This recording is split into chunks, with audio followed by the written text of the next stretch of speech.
হ্যাঁ, কি বলছিলে তুমি? বলছিলাম যে আমরা দুজনে 100 বছর বাঁচবো, এমন কোনো কি বুদ্ধি আছে? দেখো, 100 বছর বাঁচবো না 50 বছর বাঁচবো এটা তো আমাদের হাতে নেই, এটা একমাত্র মহান আল্লাহ জানেন আমরা কতদিন বাঁচবো। কিন্তু আমরা তো নিজের আয়ু বাড়াতে পারি না।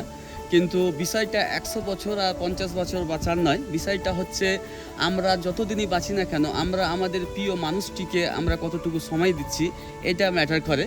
তো আমি আমার জীবনে নিজ কাজের ফাঁকে যতটুকু সময় পাবো আমি তোমার সাথে যাবো, তোমার সাথে থাকবো।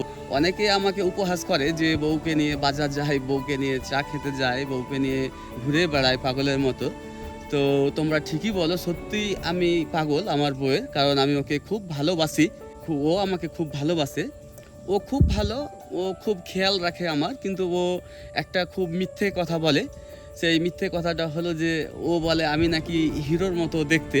তো আমি কি সত্যি হিরোর মতো দেখতে? হ্যাঁ, তুমি সত্যি হিরোর মতো। তো দেখো, আমি তো একটা কালো মোষ, আর আমি কোনো দিক দিয়ে হিরোর মতো নয়।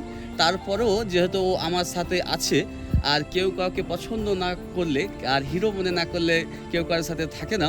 তো তোমার কথাটা যদিও মিথ্যে, তারপরেও আমাকে খুব ভালো লাগে যখন তুমি আমাকে বলো আমি হিরোর মতো। আর তুমি তো দেখতে নায়িকাই, তুমি অনেক সুন্দর, খুব ভালোবাসি তোমাকে। এইভাবে আমার মতো কালুয়ার পাশে সারা জীবন থেকো, কথা দিচ্ছি শেষ পর্যন্ত তোমার সাথে থাকবো।